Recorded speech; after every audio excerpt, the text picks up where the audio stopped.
എല്ലാവർക്കും നമസ്കാരം. ഞാൻ ജോയ്സൺ, ഒരു ക്ലിനിക്കൽ സൈക്കോളജിസ്റ്റാണ്. വളരെ കോമൺ ആയിട്ട് മാനസികാരോഗ്യ പ്രശ്നങ്ങൾക്ക് സഹായം തേടുന്നവർക്കുള്ളൊരു സംശയമാണ്, ആരുടെ അടുത്തു നിന്ന് സഹായം തേടിയെടുക്കണം, ആരൊക്കെയാണ് എന്നെ ഏറ്റവും ഉചിതമായിട്ടുള്ള രീതിയിൽ സഹായിക്കാനായിട്ട് സാധിക്കുക. പലരും ഇതിനെക്കുറിച്ചിട്ടുള്ള ആൻസേഴ്സ് നൽകിയിട്ടുണ്ടെങ്കിലും ചില പോയിന്റ്സുകൾ അവിടെയും ഇവിടെയും മിസ്സായി എന്ന് തോന്നുന്നത് കൊണ്ടാണ് ഈ വീഡിയോ നമ്മളിവിടെ ചെയ്യുന്നത്. നമ്മൾ മാനസികാരോഗ്യ പ്രശ്നങ്ങൾ അത് പല രീതിയിൽ നമുക്ക് ഇതിനെ കണക്കാക്കാം. മേജറായിട്ട് ഒരു മാനസിക രോഗം, മെൻ്റൽ ഡിസോർഡർ എന്ന് പറയുന്നതും, അല്ലെങ്കിൽ മാനസിക ബുദ്ധിമുട്ട്, അതായത് നമ്മുടെ ലൈഫ് സ്റ്റൈൽ ഡിഫിക്കൽട്ടികൾ, അല്ലെങ്കിൽ സ്ട്രെസ്സർ, റിലേഷൻഷിപ്പ് ഇഷ്യൂസ് മുതലായവയൊക്കെ വേറൊരു കാറ്റഗറി ആയിട്ടും. സോ ഇവ രണ്ടും മാറ്റിയെടുക്കാനായിട്ട് നമുക്ക് ആരുടെ സഹായമാണ് തേടേണ്ടതായിട്ടുള്ളത്? മാനസിക രോഗങ്ങൾ എന്ന് പറയുന്ന ഡയഗ്നോസബിൾ ചെയ്യാവുന്ന മാനസികാരോഗ്യ പ്രശ്നങ്ങളായിട്ടുള്ള depression, depressive disorder, anxiety disorder, obsessive compulsive disorder, schizophrenia, sleep disorders, panic attack, personality disorders, post traumatic stress disorders മുതലായവയായിട്ടുള്ള ഡയഗ്നോസ് ചെയ്യാവുന്ന മാനസികാരോഗ്യ പ്രശ്നങ്ങൾ അല്ലെങ്കിൽ മാനസിക രോഗങ്ങൾ, അവയെ ട്രീറ്റ് ചെയ്യാനായിട്ട് നിങ്ങൾ മാനസികാരോഗ്യ വിദഗ്ധരെയാണ് സമീപിക്കേണ്ടത്. അപ്പോൾ നിങ്ങളുടെ മനസ്സിലുള്ളൊരു സംശയമായിരിക്കും, ആരാണ് ഈ മാനസികാരോഗ്യ വിദഗ്ധർ? മാനസികാരോഗ്യത്തെ ഏറ്റവും നല്ല രീതിയിൽ ആൾക്കാരിലേക്ക് എത്തിക്കാൻ വേണ്ടിയിട്ട് നമ്മുടെ രാജ്യത്ത് 2017 മാനസികാരോഗ്യ നിയമം, മെൻ്റൽ ഹെൽത്ത് കെയർ ആക്ട് എന്ന് പറയുന്ന ഒരു നിയമം പാസ്സാക്കുകയുണ്ടായി. ആ നിയമത്തിൻ്റെ സാധുത വെച്ച് നോക്കിക്കഴിഞ്ഞു കഴിഞ്ഞാൽ മാനസികാരോഗ്യ വിദഗ്ധർ എന്ന് പറയുന്നത് clinical psychologist, psychiatrist, psychiatric social worker, mental health nurse മുതലായവരാണ്. ഇവരൊക്കെ എന്താ ചെയ്യുന്നത് എന്നൊരു ബേസിക് അണ്ടർസ്റ്റാൻഡിങ് ഞാൻ തരാം.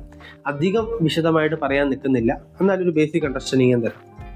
ക്ലിനിക്കൽ സൈക്കോളജിസ്റ്റ് എന്ന് പറയുമ്പോൾ സംസാര തെറാപ്പി, സൈക്കോതെറാപ്പി, അതുപോലെ തന്നെ റിലാക്സേഷൻ, മെഡിറ്റേഷൻ, അതുപോലെയുള്ള സൈക്കോളജിക്കൽ അസസ്മെൻറ്റ്സ്, ഡിസബിലിറ്റികളായിട്ടുള്ള ഇൻ്റലക്ച്വൽ ഡിസബിലിറ്റി, അല്ലെങ്കിൽ ഡെവലപ്മെൻ്റൽ ഡിസോർഡറുകളിൽ പെടുന്ന autistic disorders, autistic spectrum disorders മുതലായവയൊക്കെയും മാനേജ് ചെയ്യാനായിട്ട് വ്യത്യസ്ത തെറാപ്യൂട്ടിക് രീതികളിലൂടെ നിങ്ങളെ സഹായിക്കാൻ സാധിക്കുന്നവരാണ് ക്ലിനിക്കൽ സൈക്കോളജിസ്റ്റ് എന്ന് പറയുന്നത്.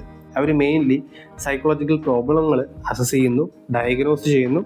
അതുപോലെ തന്നെ സൈക്കോതെറാപ്പി എന്ന് പറയുന്ന കൗൺസിലിംഗ് അല്ലെങ്കിൽ സൈക്കോതെറാപ്പി എന്ന് പറയുന്ന മൊഡാലിറ്റിയിലൂടെ പ്രശ്നങ്ങളെ മാനേജ് ചെയ്യാനായിട്ട് പേഷ്യൻസിനെ സഹായിക്കുകയാണ് ചെയ്യുന്നത്. ഇനി രണ്ടാമതാണ് സൈക്കിയാട്രിസ്റ്റ് എന്ന് പറയുന്നത്. സൈക്കിയാട്രിസ്റ്റ് എന്ന് പറയുമ്പോൾ അവർ പ്രധാനമായിട്ടും മരുന്നുകളിലൂടെയാണ് നമ്മുടെ നാട്ടിൽ ആ പേഷ്യൻസിനെ മാനേജ് ചെയ്യാനായിട്ട് സഹായിക്കുന്നത്, അല്ലെങ്കിൽ പേഷ്യൻസിൻ്റെ പ്രശ്നങ്ങളെ മാനേജ് ചെയ്യുന്നത്.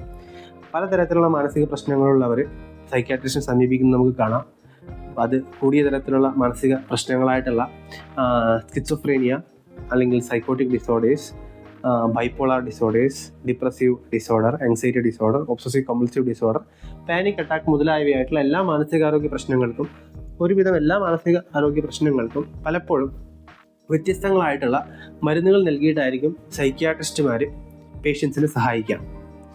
സൈക്കിയാട്രിസ്റ്റുമാർ സൈക്കോതെറാപ്പിയും നൽകാറുണ്ട്, അതിനായിട്ടുള്ള കഴിവും അവർക്കുണ്ട്. പക്ഷേ നമ്മുടെ നാട്ടിലെ തിരക്കേറിയ ഒരു പ്രാക്ടീസ് ചുറ്റുപാട് വെച്ച് നോക്കുമ്പോൾ, അതുപോലെ തന്നെ അതിനായിട്ടുള്ള സമയ ലഭ്യതയും അതുപോലത്തെ ഒരു രീതിയും ഇല്ലാത്തതും വെച്ച് നോക്കി കാണുമ്പോൾ കൂടുതലായിട്ടും സൈക്കിയാട്രിസ്റ്റുമാർ മരുന്ന് കൊടുക്കുന്ന രീതിയിലേക്ക് ഒതുങ്ങിക്കൂടാറാണ് പതിവ്. പക്ഷേ തെറാപ്പി ചെയ്യാനായിട്ടുള്ള കഴിവും അണ്ടർസ്റ്റാൻഡിങ്ങും സൈക്കിയാട്രിസ്റ്റുകൾക്കുണ്ട്. പക്ഷേ ചിലർ അതിൽ താല്പര്യം കാണിക്കുകയും അല്ലെങ്കിൽ അതിൽ കൂടുതൽ സ്കില്ല് നേടിയെടുത്തിട്ട് പേഷ്യൻസിനെ സൈക്കോതെറാപ്പിയിലൂടെയും മാറ്റങ്ങൾ കൊണ്ടുവരാനായിട്ട് സഹായിക്കുന്നത് നമുക്ക് കാണാവുന്നതാണ്. അതായത് അവർക്ക് സൈക്കോതെറാപ്പി ചെയ്യാനായിട്ട് അവർ എലിജിബിൾ ആണ്. അടുത്തതാണ് psychiatric social workers. Psychiatric social worker എന്ന് പറയുമ്പോൾ അവർ ചുറ്റുപാടുള്ള സോഷ്യൽ ആസ്പെക്റ്റുകളിലൂടെ ഒരാളുടെ മാനസിക പ്രശ്നങ്ങളും മറ്റും എങ്ങനെ രൂപപ്പെടുന്നു, അതിനെങ്ങനെ മാനേജ് ചെയ്യാം എന്ന് മനസ്സിലാക്കി സഹായിക്കുന്നവരാണ്. കൂടുതലായിട്ടും ഇവർ കുടുംബത്തിലെ പ്രശ്നങ്ങൾ, ഒരു ഫാമിലി തെറാപ്പി സെറ്റപ്പിൽ ഫാമിലി ആസ് എ സിസ്റ്റം എങ്ങനെയാണ് പ്രശ്നങ്ങൾ സംഭവിക്കുന്നത്, അല്ലെങ്കിൽ ഫാമിലിക്കുള്ള തെറാപ്പി, അല്ലെങ്കിൽ ചെറുതായിട്ടുള്ള ഡിസ്ട്രസ്സുകളും അതുപോലെ തന്നെ മറ്റുള്ള ആൾക്കാരുടെ അടുത്ത് ഇടപഴകുമ്പോഴുള്ള ബുദ്ധിമുട്ടുകളെയൊക്കെയും മാറ്റാനായിട്ട് കൗൺസിലിംഗ് കൊടുക്കുന്നത് നമുക്ക് കാണാൻ സാധിക്കുന്നതാണ്. ഇനി മെൻ്റൽ ഹെൽത്ത് കെയർ ആക്ടിൻ്റെ ഭാഗമായിട്ടുള്ള മെൻ്റൽ ഹെൽത്ത് ടീമിലെ 4ാമത്തെ അംഗമാണ് മെൻ്റൽ ഹെൽത്ത് നേഴ്സ് എന്ന് പറയുന്നത്.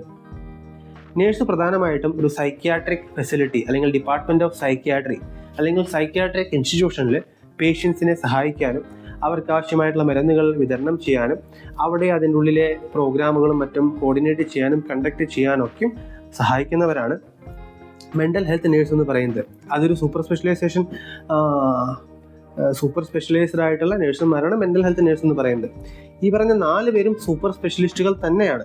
ക്ലിനിക്കൽ സൈക്കോളജിസ്റ്റ് എന്ന് പറയുമ്പോൾ പോസ്റ്റ് ഗ്രാജുവേഷൻ ഇൻ സൈക്കോളജിക്ക് ശേഷം എംഫിൽ ഇൻ ക്ലിനിക്കൽ സൈക്കോളജി എന്ന് പറയുന്ന 2 വർഷത്തെ മാനസികാരോഗ്യ കേന്ദ്രത്തിൽ നിന്ന് താമസിക്കുന്നതോ അല്ലെങ്കിൽ അതിനോട് ബന്ധപ്പെട്ട് കൊടുക്കുന്ന സ്ഥാപനത്തിലോ നിന്ന് പ്രശ്നങ്ങളെ മനസ്സിലാക്കുകയും അവർക്ക് ട്രീറ്റ്മെൻറ്റ് കൊടുക്കുകയും അങ്ങനെ സ്കിൽഫുള്ളായി വന്നിട്ടുള്ളവരാണ് ക്ലിനിക്കൽ സൈക്കോളജിസ്റ്റ് എന്ന് പറയുന്നത്.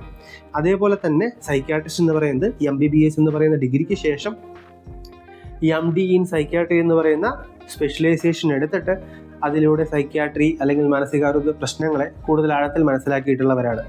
അതിന് മുകളിലും അവർക്ക് സൂപ്പർ സ്പെഷ്യലൈസേഷൻ ഉണ്ട്. DM ഇൻ സൈക്യാട്രി ഉണ്ട്, അത് ചൈൽഡ് ആൻഡ് അഡോളസൻറ്റ് സൈക്യാട്രി ഉണ്ട്, അഡിക്ഷൻ മെഡിസിൻ ഉണ്ട്. അങ്ങനത്തെയൊക്കെ സൂപ്പർ സ്പെഷ്യലൈസേഷൻ അതിനുശേഷവും MDക്ക് ശേഷവും വരുന്നുണ്ട്. അതിന് DM ഡിഗ്രി എന്നാണ് പറയുന്നത്. അതാണ് സൈക്യാട്രിസ്റ്റിൻ്റെ സ്പെഷ്യലൈസേഷൻ എന്ന് പറയുന്നത്. ഇനി അതിനുശേഷം വരുന്നതാണ് സൈക്യാട്രിക് സോഷ്യൽ വർക്കർ എന്ന് പറയുന്നത്. നമുക്ക് പലപ്പോഴും കാണാൻ സാധിക്കും സോഷ്യൽ വർക്കർ ഉണ്ട്, സൈക്യാട്രിക് സോഷ്യൽ വർക്കർ ഉണ്ട്, മെഡിക്കൽ സോഷ്യൽ വർക്കർ ഉണ്ടായിരിക്കാം, സോഷ്യൽ വർക്കർ ഉണ്ടായിരിക്കാം. പക്ഷേ അതല്ലാതെയുള്ളതാണ് psychiatric social worker. Psychiatric social worker എന്ന് പറയുന്നത് ഒരു സൂപ്പർ സ്പെഷ്യലൈസേഷൻ ആണ്. ഒരു സോഷ്യൽ വർക്ക് പോസ്റ്റ് ഗ്രാജുവേഷന് ശേഷം അവരെടുക്കുന്ന ഒരു സൂപ്പർ സ്പെഷ്യലൈസേഷൻ, സൈക്യാട്രിയിൽ ഊന്നിയിട്ടുള്ള ഒരു സ്പെഷ്യലൈസേഷനാണ് സൈക്യാട്രിക് സോഷ്യൽ വർക്ക് എന്ന് പറയുന്നത്. അതിനും വളരെ ആഴത്തിലുള്ള മാനസികാരോഗ്യ പ്രശ്നങ്ങളെ അറിയാനും അവ മാനേജ് ചെയ്യാനും, കൂടുതലായിട്ടും ഫാമിലി തെറാപ്പി അതുപോലെ തന്നെ കുടുംബ ബന്ധങ്ങളിലെ പ്രശ്നങ്ങളൊക്കെ മാനേജ് ചെയ്യാനായിട്ടുള്ള ട്രെയിനിങ് ഇവർക്ക് ലഭിക്കുന്നതായിട്ട് നമുക്ക് കാണാൻ സാധിക്കും. ഇത് കൂടാതെ 4മതായിട്ട് വന്ന മെൻ്റൽ ഹെൽത്ത് നേഴ്സിൻ്റെ ക്വാളിഫിക്കേഷൻ എന്ന് പറയുന്നത് BSc നഴ്സിംഗ് അല്ലെങ്കിൽ തത്തുല്യമായിട്ടുള്ള ക്വാളിഫിക്കേഷന് ശേഷം MSc in mental health nursing എന്ന് പറയുന്ന 2 വർഷത്തെ റെഗുലർ ആയിട്ടുള്ള കോഴ്സ് കംപ്ലീറ്റ് ചെയ്തവരാണ് മെൻ്റൽ ഹെൽത്ത് നേഴ്സ് എന്ന് പറയുന്നത്. അവർ ഒരു സൈക്യാട്രിക് ഫെസിലിറ്റിയിൽ പേഷ്യൻസിനെ മാനേജ് ചെയ്യാനും അവരെ സഹായിക്കാനൊക്കെ ആയിട്ട് ട്രെയിനിങ് കിട്ടിയിട്ടുള്ളവർ തന്നെയാണ്. സോ ഈ 4 പേരാണ് മാനസിക രോഗങ്ങൾക്ക് ട്രീറ്റ്മെൻറ്റിനായിട്ട് ഒരു ട്രീറ്റ്മെൻറ്റ് ടീമിൽ അടങ്ങുന്ന ആൾക്കാർ. ഇതിൽ നേരിട്ട് പേഷ്യൻറ്റിന്, അതായത് പുറത്തൊരു കൺസൾട്ടൻ്റ് ആയിട്ട് അല്ലെങ്കിൽ ഒരു ക്ലിനീഷ്യനായിട്ട് വർക്ക് ചെയ്യുന്നവരാണ് clinical psychologist, psychiatric social worker മുതലായവർ എന്ന് പറയുന്നത്. ഇനി ലഘുവായിട്ടുള്ള മാനസിക പ്രശ്നങ്ങൾ, മാനസിക രോഗാവസ്ഥയല്ലാതെ മാനസിക പ്രശ്നങ്ങൾ, ഉദാഹരണത്തിന് റിലേഷൻഷിപ്പ് പ്രോബ്ലംസ്, അതുപോലെ തന്നെ നമ്മുടെ daily life stressors, confidence issues, അങ്ങനത്തെ വ്യത്യസ്തങ്ങളായിട്ടുള്ള daily challenges, mild mental health ഇഷ്യൂസിനെ മാനേജ് ചെയ്യാൻ നിങ്ങളെ സഹായിക്കുന്നവരാണ് സൈക്കോളജിസ്റ്റ് എന്ന് പറയുന്നവർ.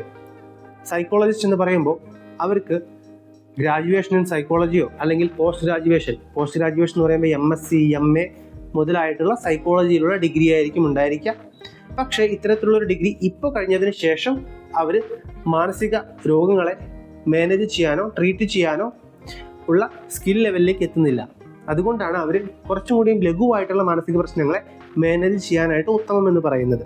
വ്യത്യസ്തങ്ങളായിട്ടുള്ള പ്രശ്നങ്ങൾക്ക് ആരെയായിരിക്കും നിങ്ങൾ കാണേണ്ടതെന്ന് നിങ്ങൾക്ക് ഇതിനോടകം മനസ്സിലായെന്ന് പ്രതീക്ഷിക്കുന്നു. സോ ഇത്രയായിരുന്നു വ്യത്യസ്ത മാനസികാരോഗ്യ വിദഗ്ധരെ കുറിച്ചിട്ടുള്ള ഇൻഫോർമേഷൻ. ആരെ സമീപിക്കണം എന്നൊക്കെ നിങ്ങൾക്ക് ഇതിൽ നിന്ന് തന്നെ ക്ലിയർ ആയി എന്ന് ഞാൻ പ്രതീക്ഷിക്കുന്നു. നിങ്ങൾക്ക് ഇതിനെക്കുറിച്ച് എന്തെങ്കിലും സംശയങ്ങളുണ്ടെങ്കിൽ താഴെ കമൻറ്റ് ബോക്സിൽ രേഖപ്പെടുത്തുക. വീഡിയോ ഇഷ്ടപ്പെട്ടാൽ ലൈക്ക് അമർത്തുക. ഈ വീഡിയോ, ഇതിലെ അറിവ് നിങ്ങളുടെ ഉറ്റവരിലോട്ട് എത്തിക്കണമെന്നുണ്ടെങ്കിൽ ഈ വീഡിയോ നിങ്ങൾക്ക് അവർക്ക് ഷെയർ ചെയ്തും കൊടുക്കാം. സോ അത്രയേ ഉള്ളൂ.